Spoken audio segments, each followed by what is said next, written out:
Good evening and welcome back to another episode of Please Call Me Crazy, brought to you by Free People Radio and now powered by our favorite sponsor, Tireget.com. That's Tireget.com.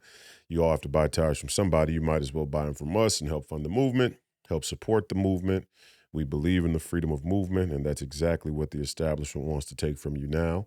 I'm your host, Royce White, here in the belly of the beast, Minneapolis, Minnesota, for episode number 86, I believe, right? 86?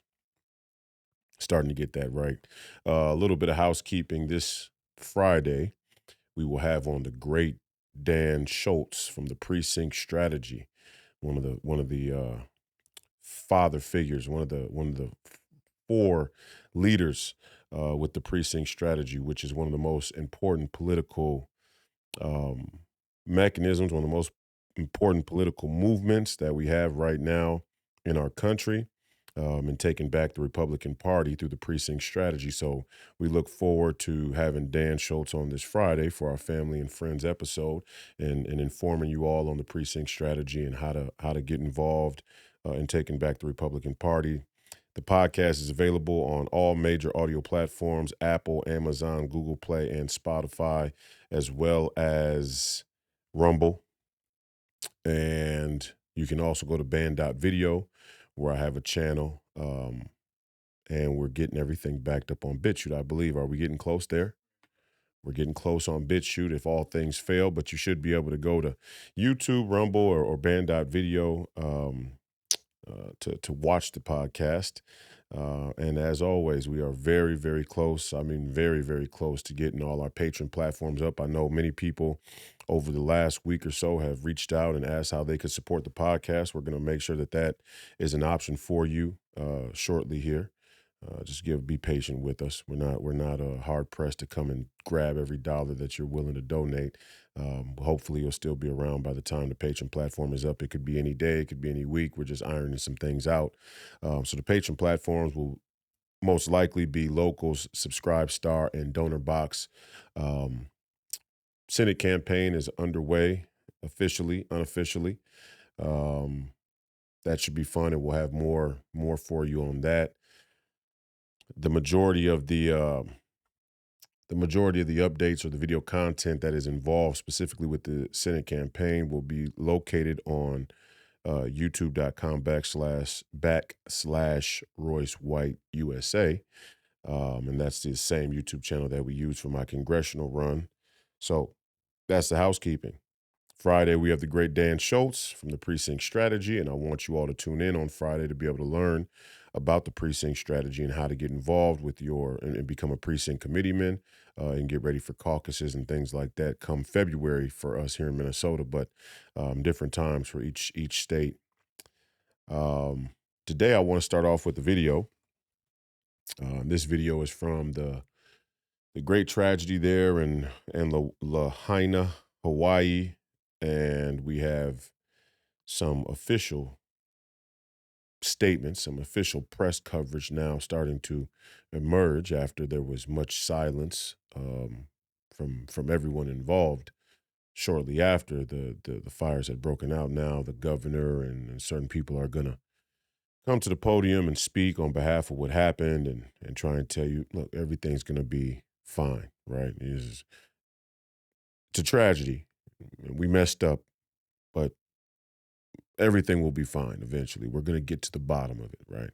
And then in today's world, it always scares me when the people who were in charge, who were either incompetent or malicious, come back shortly after and tell you everything's okay. We're going to get to the bottom of what happened. Trust us. Trust us.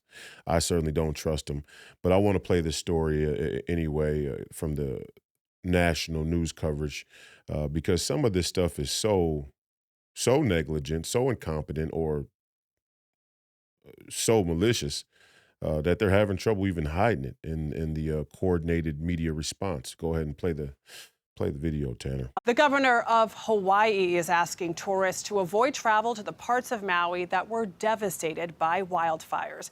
It comes as the death toll rises to 114.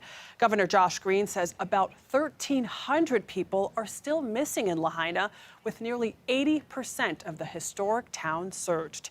CBS's Lilia Luciano is in Lahaina with the latest. There's rising anger among Lahaina residents over the missing warnings of the approaching firestorm. If we gave them just a little bit more time, maybe people could have run from the areas that they were burnt. While Governor Josh Green supported the decision by officials to not sound the warning sirens, he promised a review. We will get to the bottom of exactly how the fire started, how our emergency procedures and protocols need to be strengthened, and how we can improve our defenses. Everything I owned, yes, was destroyed in the fire. Lahaina survivors who lost their homes, like Kat Dukes, wonder where they'll end up long term. What has been the most frustrating part of this process? For me personally, it's the housing. I don't like to walk around aimlessly knowing where I'm gonna sleep. FEMA has now moved many families from shelters to hotels. And they are asking, how long are we going to stay here? 9 months, they told us.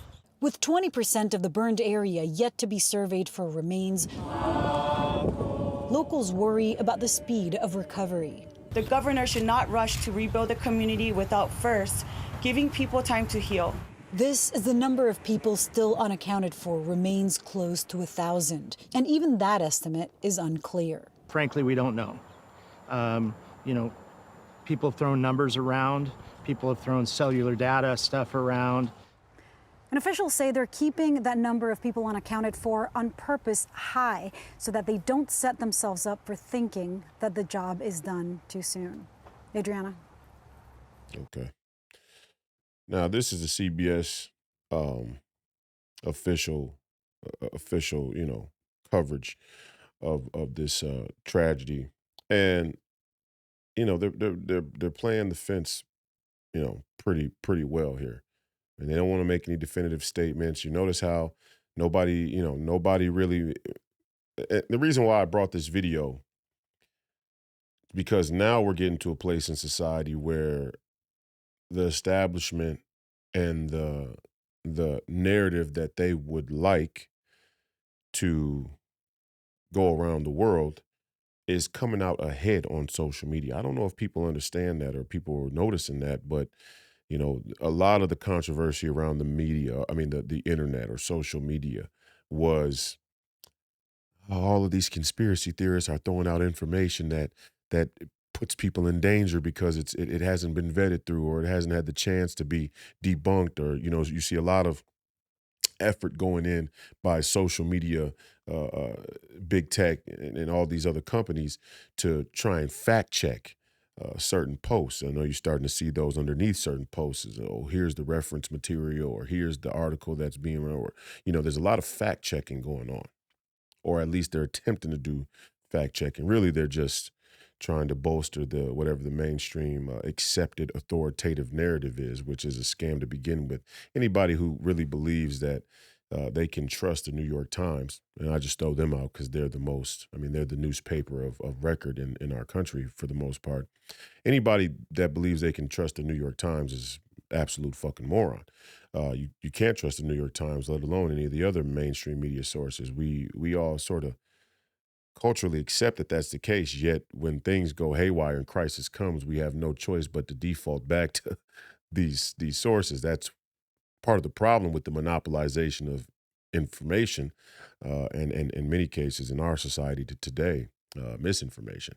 But anyway, they're at least trying to pretend as though fact checking is a big priority for their big priority in today. With their social media efforts, cleaning up the internet from dangerous misinformation. But now, when you really look at it, either the grassroots or the bots or the paid,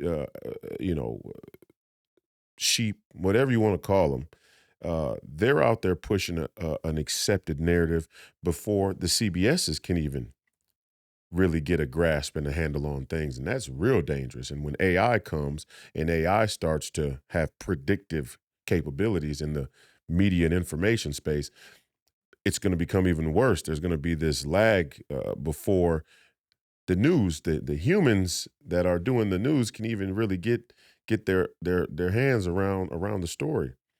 So my point in all this is the people who don't trust the government, the people who don't trust the establishment, rightfully so.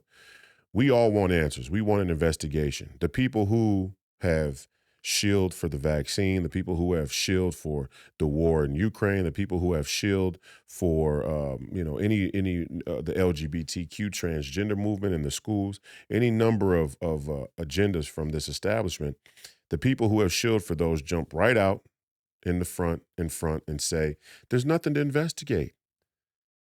I mean, this shows you the level of cognitive dissonance that exists right now in our American culture.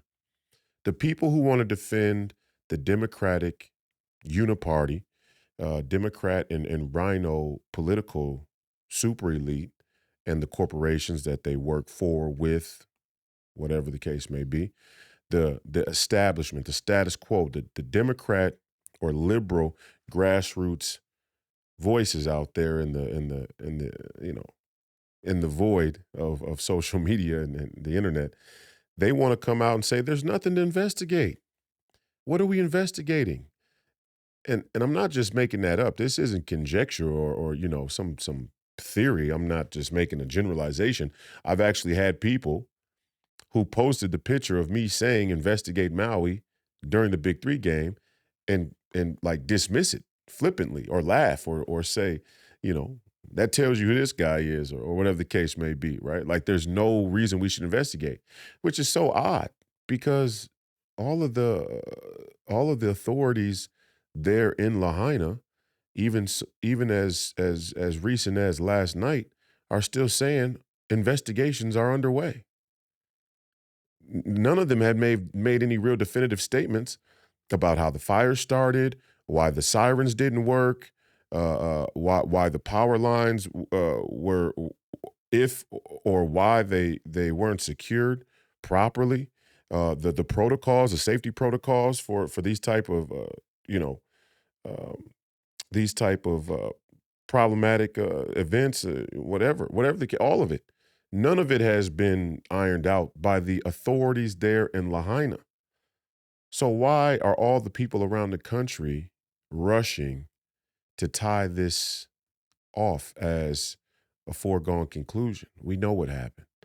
We know what happened. The wind knocked the power lines over. The power lines started a fire. The fires raged across Lahaina and these other residential areas. And oh, by the way, we let the kids out of school early because of dangerous winds, not knowing whether or not we were sending them home into homes that had parents who were still at work or not.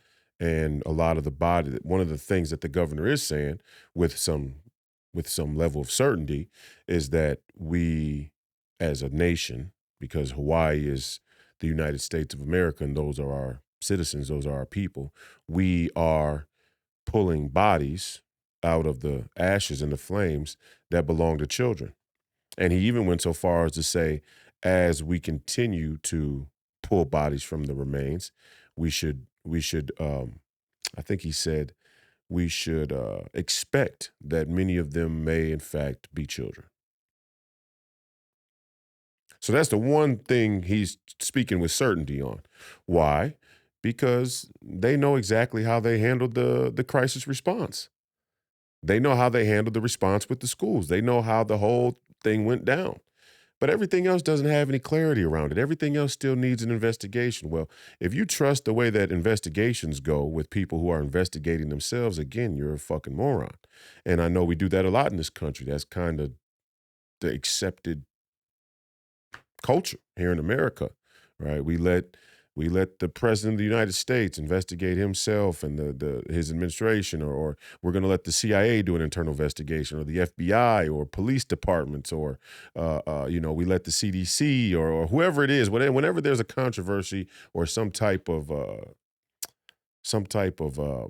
do they call it? Some type of issue, problem, mishap, some type of I don't even know what the word is I'm looking for. Some type scandal. There we go. That's the word I'm looking for. Some type of scandal. Every time there's some type of scandal, a lot of the investigative work is done by the people who the scandal is being alleged against. in some form or fashion. I mean, whether it's, I'm actually doing the investigation myself personally, or this person who I've been working with for 30 years and could in many ways be seen as implicated in the scandal, we let them do the investigation. You see that a lot with police departments and wrongful killings of citizens. And I'm still seeing, let's not be mistaken here. I'm still seeing too many wrongful deaths. Actually, what's funny is I came across a video of uh, 8 police officers who had just recently, I think, been disciplined in a formal review of the situation that happened in Dallas, I believe, where the ex-cop or veteran shot it out with the police, or maybe he attacked the police or something like that. He had killed some police officers, and the police had gotten behind a vehicle that I guess they suspected this guy to be in, or was connected with this police shooting, and there were only 2 women in the vehicle, and they must have put about 40 bullet holes in the back of that vehicle and shot those women. Now, I don't think the women died. I don't believe they died. At least that wasn't the story went out of its way to say that the women were shot, not that they were shot and killed, which if they had been killed, they probably would have said that in the story. But I could be mistaken. Maybe they were killed in this gunfire. But the women had nothing to do with the situation, right? And I bring that up because I think we're caught in this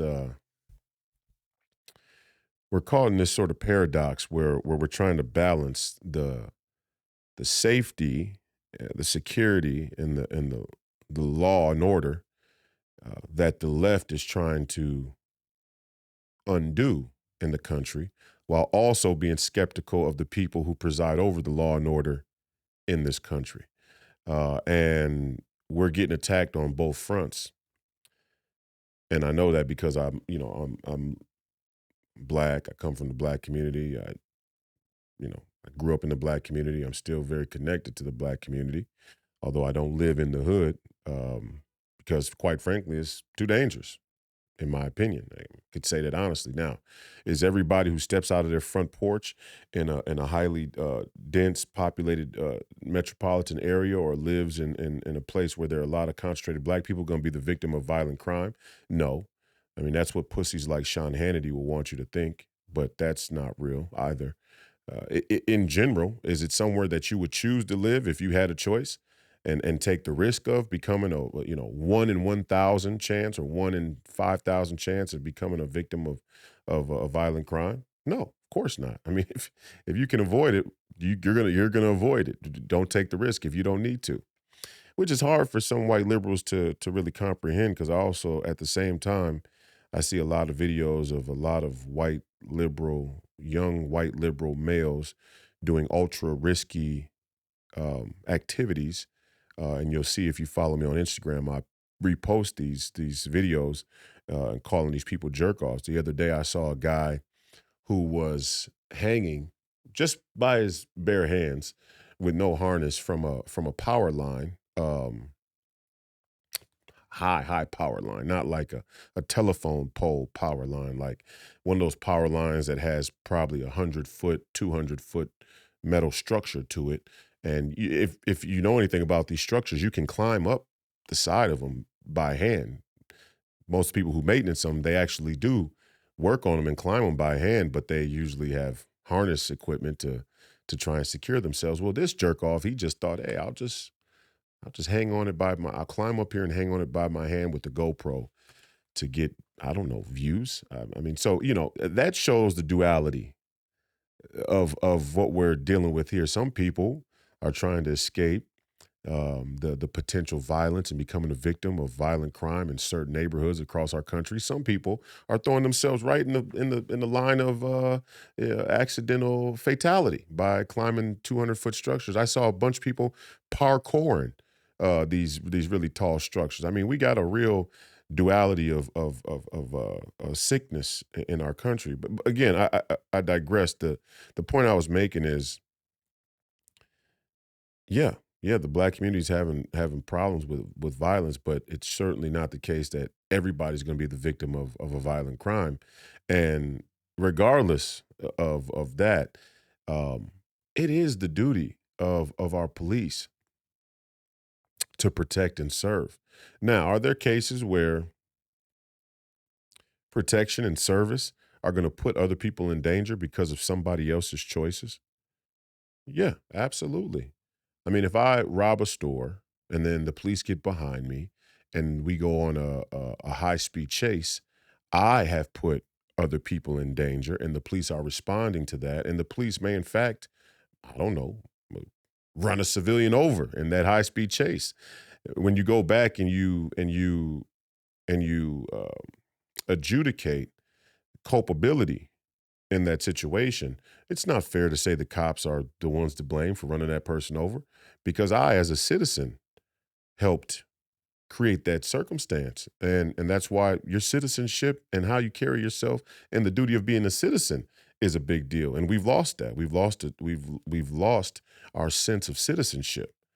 And that's a cultural and philosophical and intellectual and spiritual decay. It has very little to do with it has very little to do with um, race, the police versus black people, or this whole dynamic of crime. And I'm not saying that only black people send cops on high speed chases because that's certainly not the case. But my point is, even with the Ricky Cobb situation here in Minneapolis, where the cop opens his passenger door on a now mind you, I want to give you this, and this has nothing to do with Lahaina, but I'm going to tie it back in. Bear with me, because we're talking about authority versus non-authority. We're talking about law versus the law and order versus the decay of law and order. Who to trust? Who to trust? How to walk through this time, given the two front attack that we have on stability in this country. So I'll give you an example. Ricky Cobb doesn't have a warrant out for his arrest. He has a hold from a family court order for protection. I believe there was an order for protection, and he had a hold. They called it a hold. There wasn't a warrant for his arrest. There was a hold of some sort. And cop pulls him over, and immediately, within this traffic stop, the cop from the passenger side opens the passenger door. Now, I'm not certain, we could look at police protocols. I'm sure there's a number. The police protocols are probably just like the omnibus bills that we pass through legislation all the time. There's any number of laws that, sound good on paper, makes it seem like it's thorough. But in all actuality, it just creates a revolving door for somebody to do whatever they want and then be able to go back ex post facto and justify it because we live in an overly litigious country. And people's protocols and policies, in large part, are all meant to safeguard them from future litigation. I hope everybody follows that. When the NBA does their CBA, or when the police department does their CBA, or when the school system does their whatever, their policies and protocols, it's all meant, in large part, it's all meant to protect you from being sued. Everybody in America is afraid of being sued. Okay. And when you create an overly litigious culture in your policy and protocol creation, when you go to make your policies and protocols, you start to lose that real sense of humanity. And then you lose the effectiveness of policy and protocol with regards to human beings, right? It becomes very rigid and cookie cutter and sort of robotic. So I'm sure if we look through the police protocols with the Ricky Cobb situation, there's some combination of circumstances that would justify the cop opening up the passenger door. Just in principle, I don't think cops should open up the passenger door. That's just me personally. Unless you have very good reason, I think one cop dealing with one, uh, citizen is the way it should be done. As soon as you open up that passenger door, there's a certain sense of uncertainty. There's a certain sense of stress and anxiety that's going to rise up in that situation. I don't know if anybody's ever, if you just think about it now, if you're in the driver's seat, when that passenger door is open, you feel a sense of anxiety, right? I mean, I know I do. I mean, if I'm driving and somebody has that passenger door open and I'm just parked, I'm like, yo, close that door. You know what I mean? Like, don't have that door swung open, like, just in general. Let alone if somebody's sitting in the car or people are standing around the car. Maybe that's just me. But I don't think that he should have opened that passenger door. And I certainly know it's actually against police protocol in Minneapolis in their department to shoot while your partner is in the line of gunfire. And so that was the case because Ricky started to move the car or whatever the case may be. He had his hand on the clutch or whatever it was, the shift, and then the other officer was grabbing the door or whatever, he was struggling, but he was in the line of fire and he shot in the line of fire. And I know Professor Penn talked about this on one of his recent podcasts because he spent time training with the Minneapolis police, and he was also trained in martial arts, and I trained in martial arts. And at the academy, we have guys who have been in former military, guys who do law enforcement, and the constant, the whole reason I brought up this topic with relation to the police is because there is a consensus amongst people who have either trained with law enforcement officers, trained with military men, been in the military, been a law enforcement officer, have a background in martial arts or self-defense or firearm safety or problem solving or crisis management prevention. There's a consensus amongst us that police officers are poorly trained, that the prerequisite to become a police officer is not good enough, and that the requirement to maintain your active duty as a police officer is not good enough. The physical fitness isn't good enough. The training with firearms isn't good enough. The training with hand-to-hand combat and restraining isn't good enough. And all of those do revert back to a baseline of physical fitness. And you can look at police officers on average and tell that many of them are not in good shape. I mean, that's just a fact. I mean, that's not a dig on cops or anything like that. It's just a fact that police officers are poorly trained. And to tie this back to Lahaina, I think when I watch the story, all I think about is who's in charge. Who is in charge? It seems like the people who are in charge in many of these areas are focused on something else, focused on the wrong shit. I mean, I don't know whether it's DEI or it's climate change. Here in Minneapolis, the number one issue for voters in the city of Minneapolis was climate change. I'll say it again.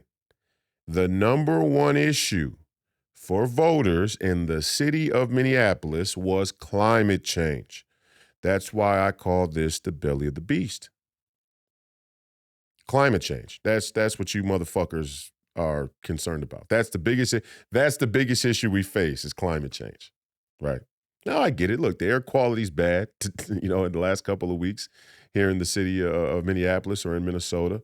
Whether it's from the wildfires happening in Canada and that air and soot blowing down towards us, or just the general pollution, or maybe the cows are farting too much this year. I don't fucking know. I don't know. I can't tell you. I'm not a fucking climate scientist. I can tell it's a racket. I can tell it's a racket because they want you to believe if we go to EV vehicles, if we go to Teslas, then everything will be okay. But the Teslas have to plug into power that still uses smokestacks. Okay, you can't fool me with that one. Or that the pollution in China that we all ship over to China, now for manufacturing won't affect us here in America. I mean, if it's one world, then the pollution all around the world affects everyone all around the world. They have a very stratified view of pollution for a movement and agenda that claims to be one world. Okay. So I'm not going for that racket and scam, but I will say, hey, something definitely in the air. You know, I'm having a cough the last week and a half, just straight irritated lungs, just irritated for no reason. Never had asthma, never had any problems with my lungs or whatever the case may be. And there's a lot of people saying that. A lot of people who don't have breathing problems or lung problems at all. Hey, maybe bioweapon COVID coming back to get all of, coming back to bite people in the ass. I don't know. I remember thinking when I first got COVID and when people were still getting COVID in mass numbers, I remember thinking, okay, the vaccine's going to be a problem and the side effects from the vaccine is going to be a problem. But let's not forget that COVID itself, the virus, was a bioweapon, and we don't know what the implications are long term for this. It may be that the air quality, that what they're saying are fencing off as an air quality problem is really a mass side effect, long-term side effect of people who actually had COVID. It's all up in the air now. Nobody really knows. And that's what makes everybody really afraid and uncomfortable and scared and want to default back to whatever the authorities say. And then you have this small group of people who now are so bold, they want to jump out in front of the authorities and give you the narrative. Lahaina, we know what happened there. Rope it off. Finished. We know what happened in Maui. The winds blew the power lines. The power lines started a fire. The fire burnt children and neighborhoods, and we've lost 100 plus people at this point, which is already an incredible tragedy. And there's still 1,300 people missing, they're saying. 1,300. Now, they said they're keeping the number high on purpose to motivate the rescue workers. Even that could be a scam. I mean, so let's say these 1,300 people are never found. What happened to them? I mean, I don't. Were they jump? And then there was a story that people in Hawaii or Maui were jumping in the water to escape the flames. I mean, you jump in the water shallow enough, you're not going to get drug out to sea. I wouldn't think. I mean, I've spent time in the shallow part of the ocean, haven't you? You don't get drug out to sea. No. So, I mean, 1,300 people, that's a lot of fucking people missing. I mean, that's a lot of people. Okay. 1,300 people? That's a lot of people to be missing still. And them saying that the number is intentionally high is weird. I mean, I don't know what that even means. Are the people missing or aren't they missing? Just give it to us straight. Why this is a very democratic sort of posh, yuppie, virtue signaling type of mind frame. We need to motivate everybody. We need to motivate people. The people of Hawaii, they don't need any extra motivation to rescue people after this great tragedy that they faced.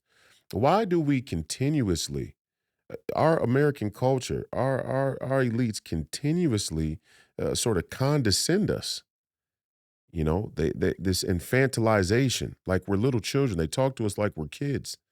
Like we're little, irresponsible, untrustworthy, unpredictable children. We don't need extra motivation to try and find the people here in Lahaina that are missing. Why do we have to lie about the number? Doesn't sound right. All it sounds like is you're creating some you're throwing some bullshit in the game to try and justify whatever misinformation or disinformation is going to come out of this piece. It's going to come out of this whole story. At best, there was serious negligence and incompetence there in Lahaina. At best, the very best case scenario is that whoever is in charge of the warning system, whoever was in charge of the sirens, whoever is in charge of the what do they call it? Whoever is in charge of the electrical grid and the electrical system and the fail safes and the protocols and procedures and the policies and whoever's in charge there in Lahaina, whoever's in charge there in Maui, whoever's in charge in Hawaii needs to come under serious scrutiny.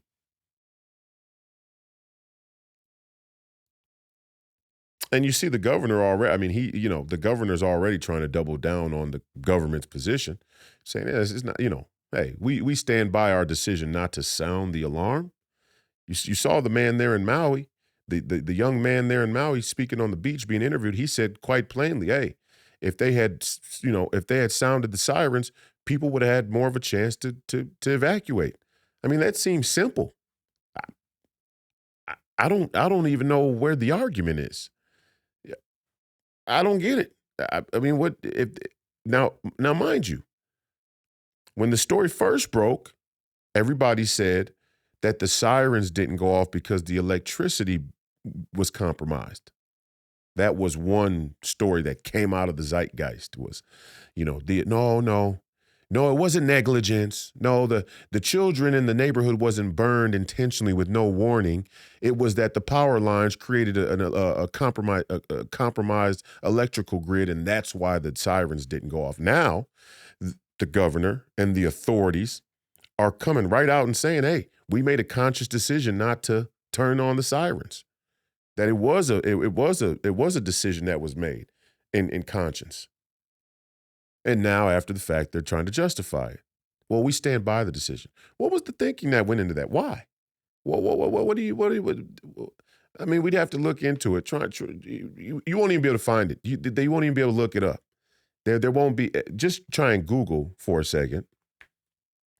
Just Google why the decision was made to not sound the alarm there in Lahaina. Let's see if they'll even reference it in the Google search. I'm guessing they won't. This whole Maui thing, nobody at the state and nobody at the county attempted. This is CNN.com. Nobody at the state and nobody at the county attempted to activate those sirens based on our records, said spokesman Adam Weintraub, adding it was largely a function of how fast the flames were moving.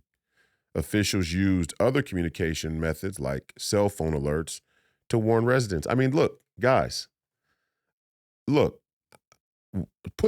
the nefarious aside. And I'm not setting aside because I'm saying they're not capable of it. But let's just set it aside momentarily because I don't like the need to go to the worst case scenario to find the culpability of the elites in the establishment and those that govern us for us to be outraged. I hope everybody can follow what I'm saying there. We don't have to go to the most nefarious conspiracy for you all to be pissed the fuck off, for you all to be concerned with how people are governing in our country today. We don't need to go all the way there. Now, all the way there exists. We have government, we have official documentation that all the way there exists. Full-blown nefarious conspiracy. We have that happens. But we don't need that proof, that evidence, that smoking gun to be pissed the fuck off about how we are being governed. This explanation, at least, is really the signature of a society that has become far, far too digital. Far, far too digital. Too much trust in the technology, too much trust in the digital, too much trust in the internet, too much trust in the Wi-Fi, too much trust in the fourth industrial revolution. We didn't sound the fucking alarms because we used other means of communication like cell phone alerts. Are you people fucking stupid? You sent kids home from school early. Do all the kids have fucking cell phones? Now, mind you, a lot of kids probably do have cell phones nowadays, but why would you just assume that? Why would you just assume that a child that you've sent home from school early in the middle of a fucking crisis is going to have the wherewithal, have the presence of mind in the middle of a fucking, disaster, that a fucking child is going to have the presence of mind to check his fucking cell phone. These are the people these are your leaders. These are your fucking leaders. And what really pisses me off is because I know if we sorted through the rubble, if we went back and we sorted through the rock and the ashes, and I'm speaking metaphorically now, but if we went back and we sorted through it all, and when I say the rubble and the rock and the ashes, I'm talking about the tragedy that's this fucking government and these city officials or these Hawaii officials that are running this fucking place. If we went back and we sorted through the rubble of this fucking disaster of a response, we would find that people spent much more time on other shit. Not planning for a crisis, not planning for contingencies and have protocols and policies lined up and have people who are properly trained the same way you got to think, if they don't train their police well, what the fuck do you think the crisis response team is how well you think they're fucking trained? It's all fruit from the same poisonous tree. If you went back in there, I'm sure that you will find plenty of diversity, equity, and inclusion resources spent, time spent, energy spent on diversity, equity, and inclusion. And I don't mean to make this political, but let's just look across the entire country. The entire country is plagued by this sort of this distraction, this cultural and political distraction. What is the priority? What are the priorities? And I posted and now we're going to flirt with being right there on the fence when it comes to this whole situation, because there are a lot of people who look at the circumstances and they see motive. They see motive to burn down Lahaina for the real estate, that it's some of the most prime real estate in the entire country. It is the most expensive real estate in America, some of the most expensive real estate in the entire world. It's a paradise. I mean, Hawaii is a living paradise. It's like out of a fairy tale. It's so beautiful, right? And the people there in Lahaina who just want to live a simple life on their ancestral land or their on their land that's been in their possession for a long time. The indigenous native people there in Hawaii just wanted to keep their land, and they've been at odds with corporate, global elite predators that are trying to figure out how to get them off that land. Now, does that mean that they brought an energy weapon and burned that place out? Doesn't mean that for sure. Is it possible? Would we put it past them? You would only put it past them if you actually believe that the people who govern you are decent people, good people, honorable people. People in Hawaii there deserve answers. And when I say we're on the fence, we're straddling the fence of thinking of conspiracy and a nefarious or malicious situation here, and just radical incompetence. I mean, it's almost where the line is. How do we decipher between the two? I mean, there's a point with which you almost become so incompetent and negligent that it's hard to distinguish if you are being malicious as well. Because I could do that. I could easily, I could, let's say I'm in charge of the maintenance on an airplane, right? I'm the one who has to go and make sure that the wheels, that the lug nuts on the wheels are screwed in right? And I'm just a psychotic motherfucker, sick in the head.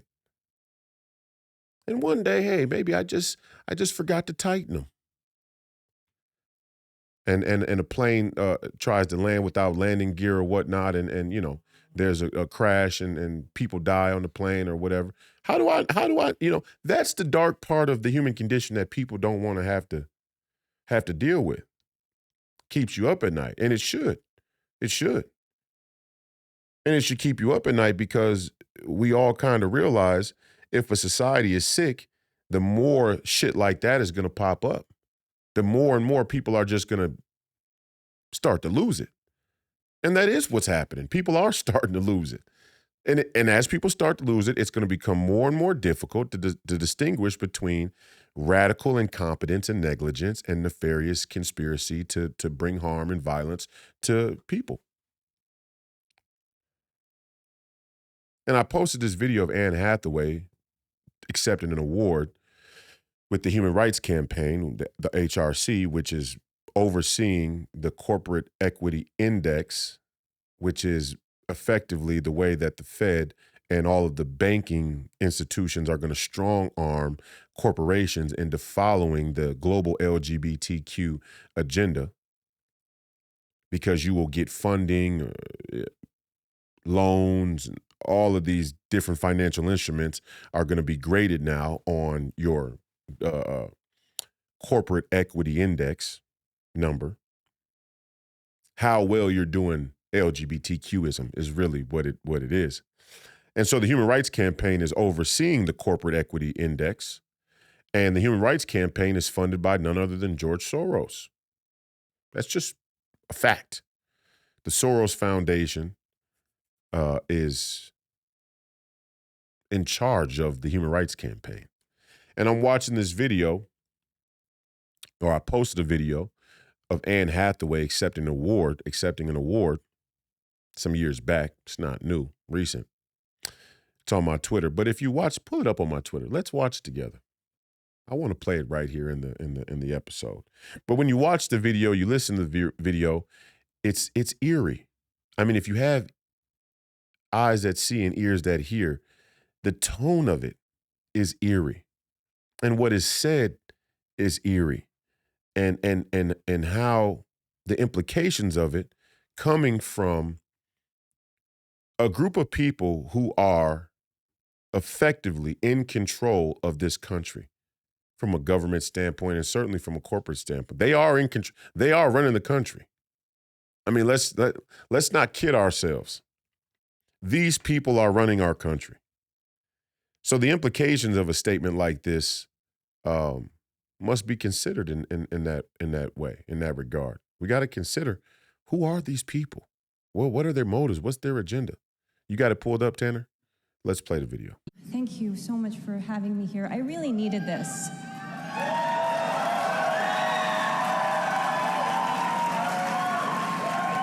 I needed to see you. I needed to hear you. I think I'm probably walking around like most people right now. I'm pretty shell-shocked by what I see every day, by what I hear every day. And I really don't like to admit this, but I get scared. I acknowledge the need for allies because of the visibility we lend. How long is this video? That was just reinforced for me tonight. Let's play the whole Sarah video. McBride gave me a note from a 10-year-old transgender girl named Ella. She named herself that after my movie Ella Enchanted. A 10-year-old transgender girl named Ella. In this note, Ella thanked me for my courage as an ally. Ella, sweetie, I want to make something absolutely clear to you. It takes zero courage to love you.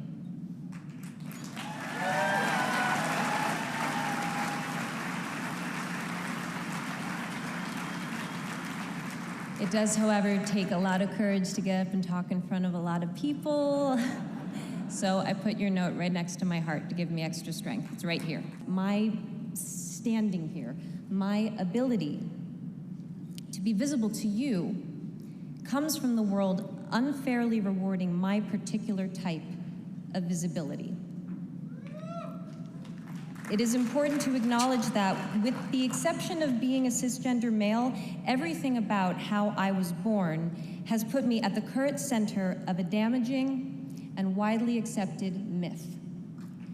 That myth is that gayness orbits around straightness, transgender orbits around cisgender, and that all races orbit around whiteness.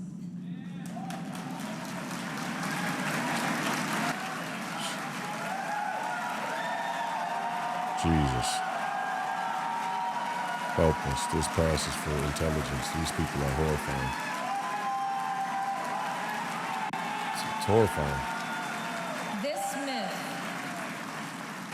is wrong, but this myth is too real for too many. I appreciate this community so much because it's where I learned to reject this myth. Oh, is it?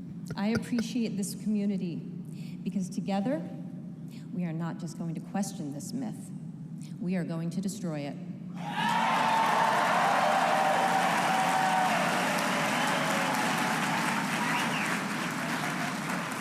Authentic equality doesn't prioritize sexual orientation. It doesn't put any one gender or race at the center. It doesn't erase our identities either. What it does do is centralize black love. people. It doesn't erase your And when identity love either. is fully centralized, every door opens for everybody. To this beloved community, to Ella, it's an honor to be your ally. This award means so much to me because it comes from you. Now let's tear this world apart and build a better one. Thank you. It's fucking horrifying. Revenge of the white women. And y'all, and you know, people come in the comments all the time and they're like, why are you so angry? Why are you going so hard on these women or the black women or liberal white women or you know, the LGBTQ? These are your fucking leaders. Let me help everybody out there understand. The people of Lahaina, the people of Maui, the people of Hawaii, and the people all across this country that continue to face, to be the victims of incompetent government, these people who you see there on the screen come from the same intellectual tradition. She didn't get up there and say that all on her own. I mean, if you come from the university, if you come from intellectual tradition, if you come from the political environment or you know, any number of intellectual sort of movements, you can hear it. I can just hear the influences on that speech. And it's perfectly crafted to be a bunch of fucking nothing that feels like it says everything. It's intentionally crafted to be a bunch of nothing that feels like it addresses everything. And that's why there are these moments in the speech where she has to take a pause and let the entire crowd know that this thing I just said is intended to be this sort of high point or emphasis in the speech where you all now should clap because this was the most woke virtue signaling part of what I had to say. And in that speech where she got an award from the Human Rights Campaign, again, funded by George Soros, what was the driving idea? What was the idea that she took pause and made sure everybody knew this is the high point? This is the climax of my speech. This is the driving idea. This is the main narrative that I'm here to convey. That the myth that gayness orbits around straightness, that transgender orbits around cisgender, and that all races orbit around whiteness. We're going to break this myth. We're going to destroy this myth. Well, what the fuck is she even talking about? What the fuck does that even mean? That transgender orbits around cisgender? That gayness orbits around straightness? That fucking whiteness, that all races orbit around white? What the fuck is she talking about? And why is she conflating race with gender in the first place? I mean, that is a blatant, that my friends, is a blatant, blatant insult to the history of all people who did suffer from racism. It's a blatant insult. For you to conflate gender and race as though they're the same, that they're the same, historical experience is a complete insult. It's offensive. And I know for a fact that a lot of black people are starting to get offended by it. I mean, that's part of the reason why Joe Biden's numbers are polling way down. That's part of the criticism that's coming now even more heavy. It's starting to kick up now about Obama, which is why Obama being gay is significant, because his policy reflected his gayness. That gayness can't orbit around straightness. What the fuck is she talking about? But it's not just her. I mean, the Obamas and the Hillarys and all of these people come from an intellectual tradition that has brought this worldview right there to a theater near you, to a local theater near you. You know the time and energy it takes to put on a production like that? You know the time and energy it takes for a dumb fucking idiot to write a speech like that? It takes her a lot of time. It took them a lot of time. And they carefully crafted each word, and they went back and double checked, and they said, we hope these words won't offend these people, and we got to make sure that the gender queer people are represented when we say this. And they spent a lot of time on this huge fucking theater of nothing. Who suffers? The young black kids that can't read past the 5th grade. The young mentally ill children who are having real issues with gender dysphoria and probably child abuse and maybe drug abuse or whatever else that they're dealing with. Those kids end up suffering because teachers like Anne Hathaway want to have pride parades through the school instead of actually addressing the root cause of what's plaguing these young people's spirit. Who suffers? The people in Lahaina that need sirens, that need warning systems, that need competent people who know how to act on the fly during a crisis, who are trained to act on the fly during a crisis, no matter how dangerous, no matter how unpredictable that crisis may get or may be. The people of Lahaina, they suffer. The people there in the Ukraine, they suffer. And it's terrible and tragic what's happened there in Lahaina. It's terrible and tragic what's happened there in Lahaina. Maybe at maximum, maybe 1,300 kids burned alive, charred. I mean, it just doesn't get any more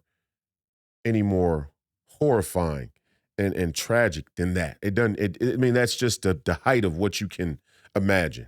You couldn't even write up something more horrifying than that. But we provoked Russia into a war right there in the Ukraine where thousands and tens of thousands, maybe 100,000 children are now dead. 100,000 children are now dead. And yes, we did provoke them. Yeah, we don't. Me, RFK, Donald Trump, Steve Bannon, Alex Jones. We're not Russian assets. We're not working for the Russian government. Oh, fuck Vladimir Putin. I wish I was going to be, after Donald Trump runs, we'll start to consider whether or not I'm going to run, because I would love to be face-to-face with Putin and Xi Jinping. Could you imagine that? Me 6'8", towering over Vladimir Putin, shaking his whole arm when we meet? If he's even still alive 8 years from now, which isn't looking good, by the way. Or Xi Jinping, for that matter. I mean, we don't know what's going to happen. I mean, it's all up in the air. But I'm saying it because I'm not a fan of Vladimir Putin, but I'm not going to allow anything he does to obscure my vision or my knowledge of the history. Because the history of our relationship with Russia stems well before Putin was ever in power. And that's just a fact. Our history with Russia, well before Vladimir Putin rises to power there in Russia. well before. The deal that was made with Gorbachev is very well documented. Very, very well documented. That only now certain people in our government, Victoria Nuland and Brzezinski, who's dead now, but he was a huge architect in this whole deal as well. Mika Brzezinski's dad. A lot of these other anti-Russia globalists, post-World War II democratic liberal order globalists that put together this entire foreign relations policy. A lot of these people want to try to rewrite the history ex post facto. No, that's not what was said. No, that's not what was promised. No, that's not what we agreed to. And Russia's getting ready to kick our ass because the entire world they're not gonna buy it. They're not buying it. A huge part of the world, they know what happened. They know what went on. They know what was agreed to. We promised Gorbachev that we would not expand NATO East whatsoever. Not only do we expand NATO East, the new Russian regime, once Putin did take over, let America know many, many times. Now, remember, these are all United Nations Security Council countries, right? They all sit on the Security Council. Our strategic relationship is far and wide in maintaining the supremacy over the air, airspace, nautical space, space out at sea, and the whole nine, okay? So these are not countries that we're not deeply, deeply involved with. We're not talking about a country that we just bumped into on some voyage or some adventure and, oh, they don't want us to be here. We didn't know. We sorry guys, we didn't realize that you didn't want us to be here because we don't even really understand your language yet. There's no line of communication. Sorry, it's honest mistake. No, it wasn't like that at all. It wasn't like that at all. No, Russia's long told us that the Ukraine is a red line that we can't cross. And we tried to cross it. We tried to cross it because we felt after World War II that we were the big dog on the yard. But the truth of the matter is we didn't win World War II. The Russians won World War II. The Russians gave 1 out of every, I think, 7 of their citizens, the Russian people, to fight off the German war machine. They won the war. Did they have help? Yeah, we were the allied forces. It's funny that the new woke, aristocratic, omnisexual, globalist, aristocrats use words like ally, right?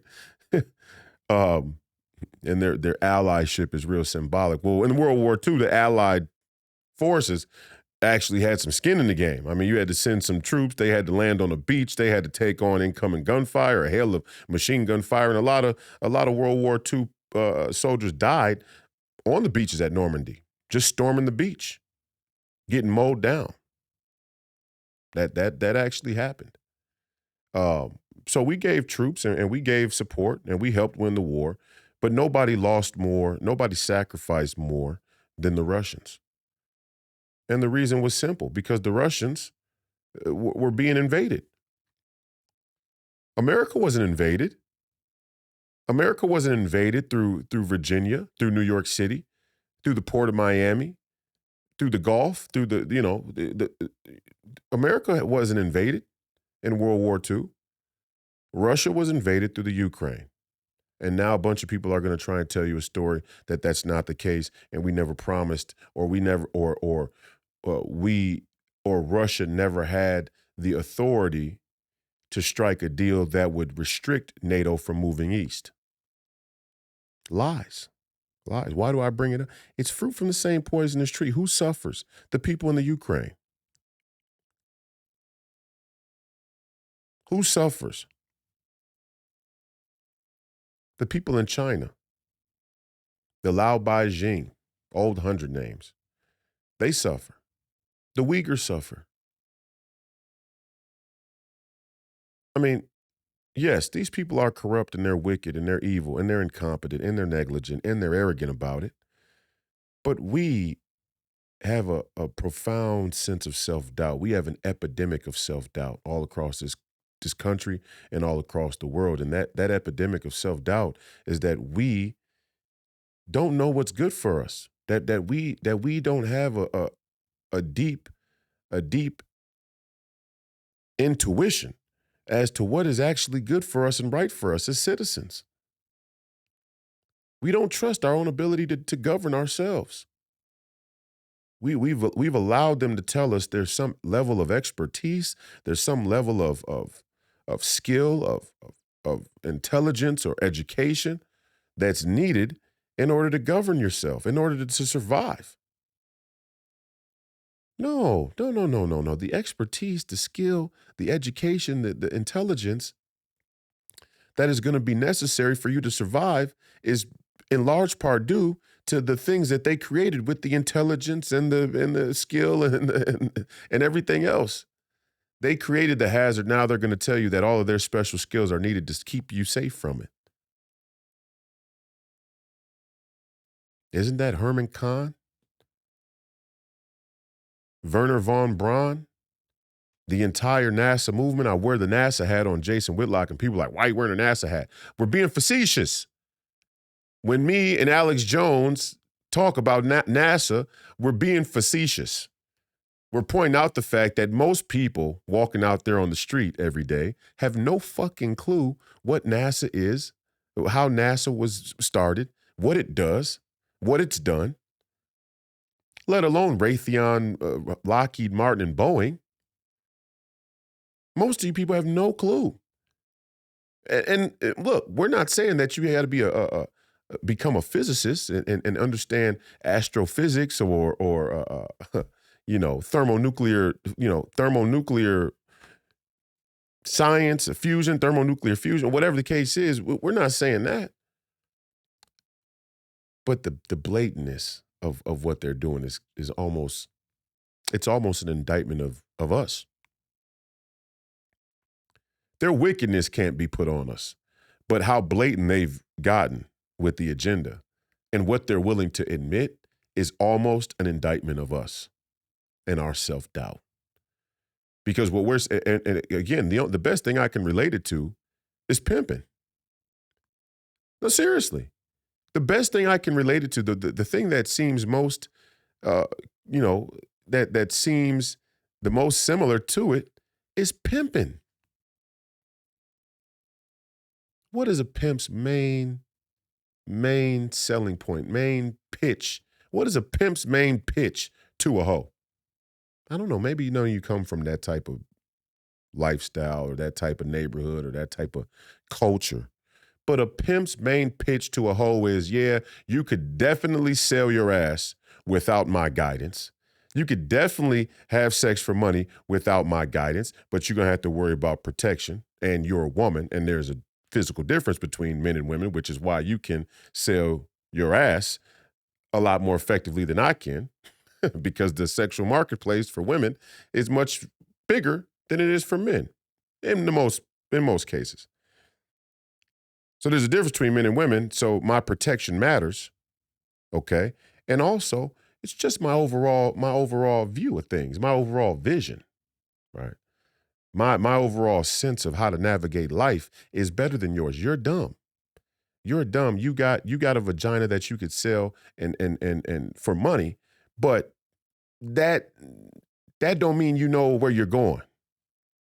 That don't mean you got a plan. A pimp's main pitch to a hoe is a plan. We're all getting pimped. Would you agree, Tanner? Is that a good analogy? We're all getting pimped. We're all getting pimped because we're letting them tell us that we couldn't survive without their plan, that their plan is essential. Their plan is the bottom line. Their plan is non-negotiable. There's not a plan B. There's not a plan C. There's not a plan we could come up with on our own. It wasn't like people were living just fine well before they ever had nuclear weapons. and space stations with lasers, people weren't living just fine. And fine, okay, fine. Okay, I get it. We're always in danger of the asteroids hitting. Okay, I get it. We're always in danger of some plague and disease breaking out. So you got to do gain of function. We're always in danger of the asteroids. So we got to work on surveilling space. We're always in danger of people just uprising and killing one another. So we always got to have a big government. I get it. All these things are possible. Then why are you going out of your way to poorly educate the people that need to understand why these things are necessary? That's what's happened. None of you can tell me why these things are necessary. You're just trusting their plan. You're just trusting what they say. This is necessary because. This is necessary because. And then I'm going to have Anne Hathaway stroll her manic, goofy ass out on the stage and accept an award and reiterate. No, this is necessary because an 11-year-old transgender girl named Ella needs our love and attention. Are you fucking kidding me, Anne? You know, it's funny. The Anne Hathaways of yesteryear used to at least try to warm your heart or play the heartstrings or tear jerk you. They used to try and tear jerk you with things that were actually tragic, like an 11-year-old kid with leukemia. That's actually tragic, right? I have a kid going along with life, just trying to raise them. Kids in the 6th grade dealing with everything that there is to be a 6th grade kid. I have a 6th grade, 5th grade kids right now in that age range. And all of a sudden you go for a yearly checkup and kids got leukemia. Terminal.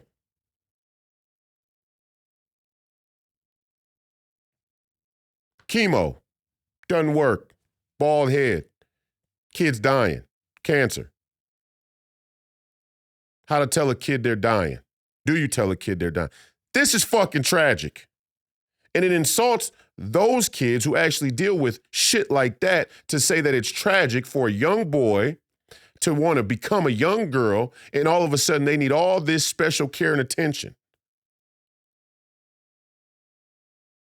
And you fucking moron. And everybody's going to kowtow to you because you're decent looking. Everybody's going to kowtow to you because you were in The Devil Wears Prada. And yeah, it was a humorous, clever little movie. I'm not going to lie. It was all right. I don't give a fuck. I don't give a fuck how good the movie was. I don't care how pretty you are. I don't give a fuck about the speech. I don't give a fuck about the human rights campaign and them saying they're doing shit for black people so that all races don't orbit around whiteness. I don't give a fuck about none of that. Let's get back to governing and leading from a real place of sacred honor and some level of sanity. Why are we spending all this time and energy trying to console the emotions of a young transgender kid when there's still kids out there dying of cancer? There's still kids out there dying from car crashes. There's still kids out there, people texting and driving, run a mom off the road. She goes smack right into the hill. Kids in the car.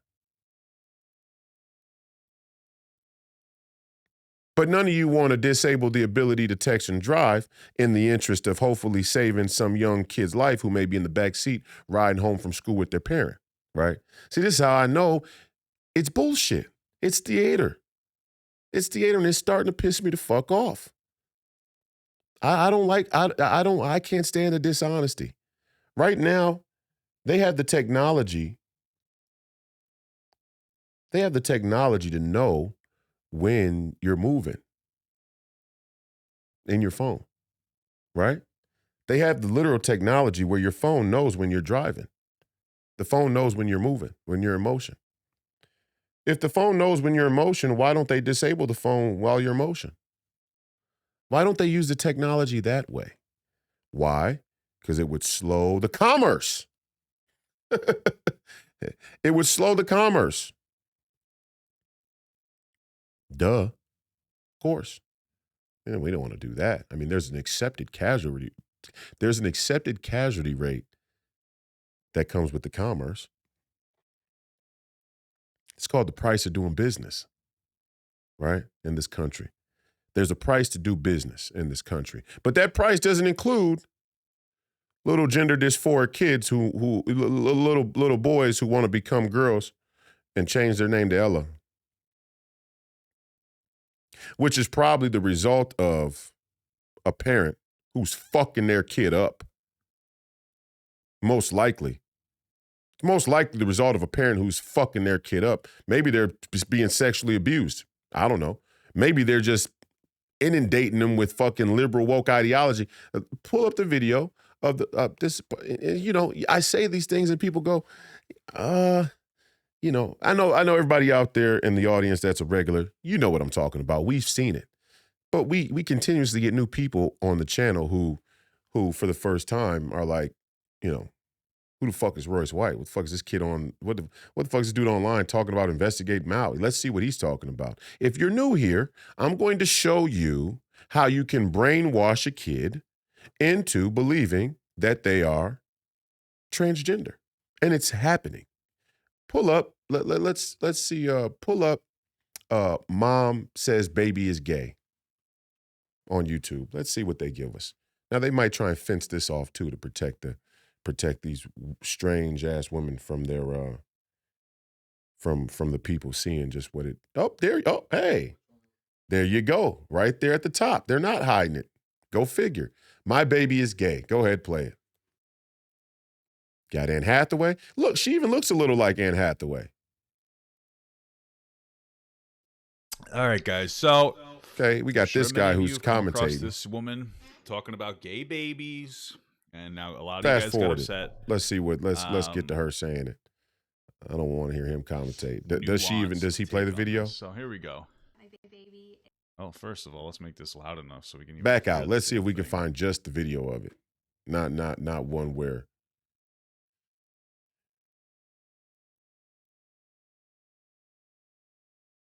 Scroll down. There it is, right there. Play that. The short.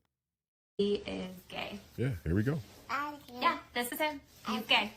I called up my dad and I said, hey, guess what? Your grandson, gay. Gay, gay, gay. That's it. Just play it one more time. Play it one more time. I know it might. Go ahead. We'll back out real quick. We're just getting it loaded up, queued up. He is gay. Yeah, this is him. He's gay. I called up my dad and I said, hey, guess what? Your grandson, gay. Gay, gay. These are your Anne Hathaways of the world, ladies and gentlemen. These are the people running your country. I want you to go to my Twitter right now. Pull up my Twitter and scroll down. I want to play another video for you of the grand juror that they interviewed about why she decided to indict Donald Trump. And just to show you that these are the people who are running our country. And I say liberal white women and everybody's like, oh, it's not just liberal white women. No, it's not. It's not just liberal white women. Come on, don't make it about race. Go fuck yourself. Go fucking caucus with the Democrats, you lukewarm motherfuckers. Milquetoast motherfuckers. It is liberal white women. This is the revenge of the liberal white woman. That's what it is. And she's bringing the LGBTQ with her, and she's bringing black women with her, and she's bringing the simp beta male black men with her. They're all funneling behind the liberal white woman. And if you look at it structurally in our society from a real structural standpoint and say, hey, let's evaluate the system. Who's at the top of the system? Military-industrial complex. Who's running the 7 biggest military-industrial complex companies right now in America? 7 liberal white women who effectively aren't probably even liberal white women. They're probably neocon white women, but they'll throw the liberal woke biscuits to you puppies to keep you distracted while they do their piracy business, right? Drug slavery, piracy, right? They'll throw you a woke bone to chew on while they do the business of death and dealing death. Let's go to pull the Twitter up here. I'll show you which one it is. Scroll down, yeah. Nope, scroll up. Up. Yeah. Yeah. Way up towards the top. This is recent. Mm-hmm.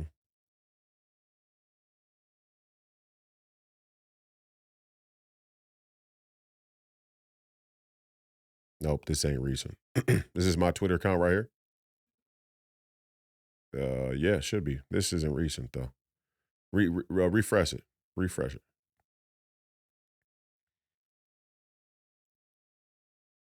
Here, I'll send it to you. 1 second. Audience, bear with us. For some reason, we pulled my Twitter up on the browser, and it looks like it's about 7 months old. Technology. Too much trust in technology. Do a little manual work right here, right now. This is important. I'm gonna play 2 videos. Crisis of the Liberal White Woman. Maybe that should be the name of the episode. How should I send it to you? Should I airdrop it? I can airdrop it. Yeah, there we go. Not the edit. Mac Studio. Nope, it's not popping up. The airdrop is not available. I'll text it to you.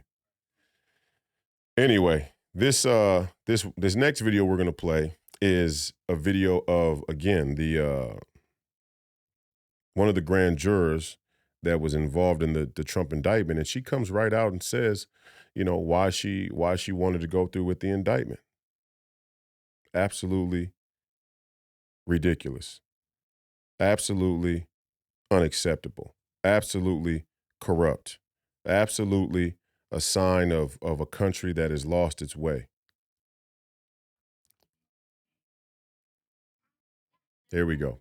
Personally want to hear from the former president. I wanted to hear from the former president, but honestly, I kind of wanted to subpoena the former president because I got to swear everybody in. And so I thought it'd be really cool to get 60 seconds with President Trump of me looking at him and being like, do you solemnly swear? And me getting to swear him in. I kind of just thought that would be an awesome moment. Play it again. This is real. CNN actually had the balls to, now I want to remind you guys, when they go out and they bring a team to come interview you, you might be there for an hour or two. They might be there interviewing you for an hour or two, right? And then they go back and they edit and they chop and they decide what clips go into the final production for that day's show. It's not like a podcast. It's not like this where we're just rolling. They chose that clip. Now you got to wonder, for a news organization that is so overtly politically driven, are they just trying to mock us?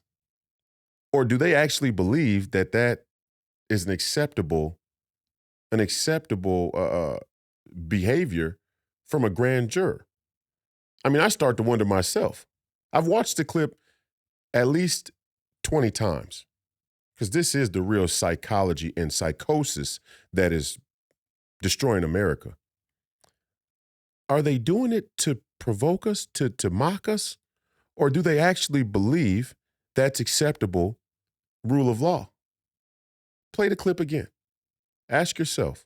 Personally want to hear from the former president. I wanted to hear from the former president, but honestly, I kind of wanted to subpoena the former president because I got to swear everybody in. And so I thought it'd be really cool to get 60 seconds with President Trump of me looking at him and being like, do you solemnly swear? And me getting to swear him in. I kind of just thought that would be an awesome moment. Next video. I mean, I just wanted to be able to swear him in and say, do you solemnly swear? I mean, this is what our justice system has become. That's justice. This is a justice system. And they want to make the claim that these legal proceedings are legitimate. They want me to believe that these legal proceedings are legitimate in any way. There's nothing legitimate about that. There's nothing legitimate about that. There's nothing legitimate about a grand juror deciding that they wanted to indict the president because they're the one that gets to swear him in. It's disgusting. It's unacceptable, and it should be unacceptable for all of you, whether you're Republican or Democrat. The people there in Hawaii, I got to say it, these are Democrats that run your state. These are Democrats people in Hawaii vote 70% Democrat. Look what happens to governance. Look what happens look what happens to policy and procedure when you leave it in the hands of people who accept and promote and back ideology like this. Would you want that young woman being in charge of the safety planning in your city? Would you want that young woman to be in charge of your school systems? Would you want that young woman to be in charge of the tornado sirens? Would you want that young woman to be in charge of the police departments or the funding for city, state budgets? Would you want that young woman to be in charge of any fucking thing? Well, the reality is she is in charge of things. She personally isn't in charge of things, but the ideology of the machine that rewards that type of thinking is in charge of the machine. And we can see the results. Play the next video. Nara Arlen knows full well how odd it must look to some riding through the woods on a hobby horse. I remember being mocked, and if I said that I don't care what people think or what people say, it would be a lie. When I do hobby horsing, I feel like only the sky is the limit. I have heard everything already, so there's literally nothing that I haven't heard. But I feel like myself when I'm doing hobby horsing. That's the one thing that makes me want to keep going. My name is Nara Arlen, and when I do hobby horsing, I feel like there's no boundaries. Hobby horsing is in fact a sport with fixed rules and even various disciplines, such as show jumping and dressage. The Hobby Horse Championship, held annually in Finland, attracts some 300 participants from as many as 17 countries, making it the biggest event of its kind in the world. Hobbyhorsing ist eine sehr große Gemeinschaft, die sich auch sehr viel gegenseitig unterstützen. Ja, und einfach ein schönes Hobby. It's harder than it looks, so I'm like, just try it. It gives me the opportunity to be creative, and it brings me a lot of joy. Nara has enjoyed riding. Is there one black man at the Hobby Horse Convention?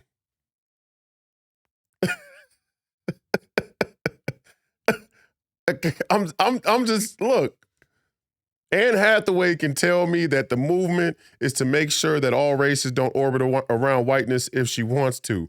I'm not fucking buying it. Was there one Negro at the Hobby Horse Convention? I didn't even see any white men. And you guys go, well, what does that have to do with anything? It's in Finland. Understand who your leaders are. Understand who your intellectual thought leaders are. Understand where the George Soros and the World Economic Forum intellectual ideology is coming from. Right there in Davos, Switzerland, is a stone's throw away from Finland. It's all one sort of progressive, egalitarian, European ideology. And it really is. It really is that global. It really is that global. They got 300 Greta Thunbergs riding a fucking a toy horse head on a stick. These are the people running our fucking country. These are the people running our society, and they're running it straight into the fucking ground. This has been another episode of Please Call Me Crazy, brought to you by Free People Radio and powered by our favorite sponsor, Tireget.com. You have to buy tires from somebody. Buying from us help fund the movement. We have to fund the patriot economy, the parallel economy, the alternative economy, whatever you like to call it. We have to have our own economy, support the companies that support the values that you live by. Also, MyBookie.com, promo code Royce. Ghostbed.com, promo code Royce. Go sign up, browse around, purchase some stuff from our other advertisers, MyBookie and Ghostbed in GhostBed and use promo code Royce to get a discount or to get special features on the site. Go support our advertisers. I mean, at least they're throwing in. At least they're throwing in with people who are telling the truth. That's got to count for something. Give them some business, you know? Me, I like to go to a small business because I know the owner and I know he's a good guy. Man, here, I'm coming to do business with you. You can go do business, but remember, and I'll say this as we leave, convenience will be the death of freedom. In the end, convenience will be the death of freedom. Stop doing things for convenience. Convenience is the greatest weapon waged against the American people and free people all over the world. The fight continues. Don't die a jerk off, and as always, Godspeed.